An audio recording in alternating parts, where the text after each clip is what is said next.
Welcome to my channel. This is Matters Real Estate with Festus Mutia. This is the second episode of land buying process in Kenya. Previously, we did part 1. This is part 2. You need to watch part 1, then you come to part 2.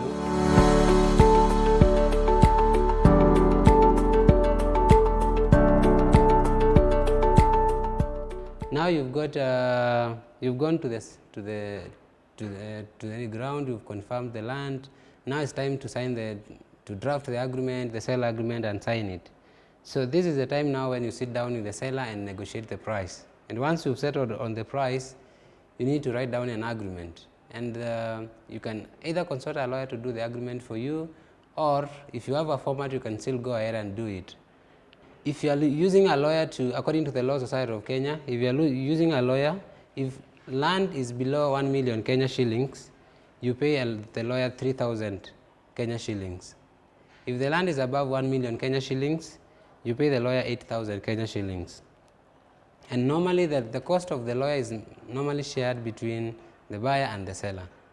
Now after you've signed the sale agreement, now it's time to pay a deposit. And remember, when you are buying any property, even when you have the whole amount of money, just pay a small percentage according to the contract. Don't pay the whole amount, whether you can afford it or not. And also, you also need to make sure that by the time you make the initial payment, the title deeds and the other legal documents are in the custody of the lawyer. Make sure that at that time they are not with the sellers, because remember, the land still belongs to the seller. You've paid some amount of money, so the seller might do some other transaction with the land, with the title deed. So make sure when you are paying the payment, the documents are in the custody of the lawyers. And also, and this you need to note, you don't pay in cash as well. At least have a bank account where you have deposited the money. At least when there is any problem, you can always have approval payment. And now after you paid now the deposit, now on step 7 is where you go to the land control board. And normally land control board happens once a month, but there are special boards that they can be arranged in case of emergency and all that. So if you are going for a normal land control board, and this is where you need to go and get the consent to transfer the land from the seller to you. If you are using the normal control board, you pay 1,000 Kenya shillings. If you use the special board that you can arrange anytime, it's 5,000 Kenya shillings. Now after the board, land control board is when you are issued with the consent for the land to be sold. Now after you have the consent for the seller to buy the land to you, you go ahead now to pay the remaining balance and then start the land transfer process. But always ensure that you have the letter of consent or the consent to transfer the land before you make the final payment, because now remember, now you are paying for the land, the whole amount for the land. Now once you have the consent from the land control board, and then you have your recent search, which is not more than six months, and then you have the clearance from the county land rates, then you have your 2 maps, the agreement, KRA PIN, 2 passports, and a copy of the title deed.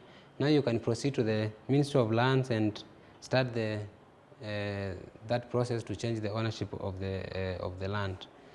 Then it will cost you 5,000 Kenya shillings to process a title, which normally should be ready within 2 weeks. Then now, after you have started that process, now you need to pay stamp duty and transfer fees. And normally the stamp duty varies from one county to the other. And mainly, you need to have the land valued before you pay the stamp duty. The stamp duty is always a percentage of the value of the land. So when you are doing for valuation, when you are paying stamp duty, government have to send their own valuer to your land to just estimate and see if the land has been either overvalued or undervalued. At this stage, you don't need the seller to pay the stamp duty. The buyer can can have the stamp duty paid and the valuation and all that. Remember, at this stage, the buyer has already paid the full amount for the land. And another thing to remember, it is stamp duty is 4% for the land in municipalities, and 2% for the land in the reserves. The reserves are those areas that are not in towns.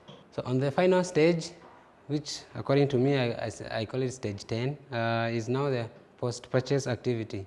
At this point, congratulations, you bought a piece of land, but before you throw the party to celebrate that, you need to go to the Ministry of Lands at least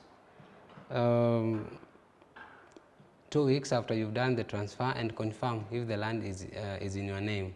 And once you confirm, now you can confidently say that you've followed the due diligence, the due process to do the land transfer, and you are now assured that the land is in your name and indeed it belongs to you.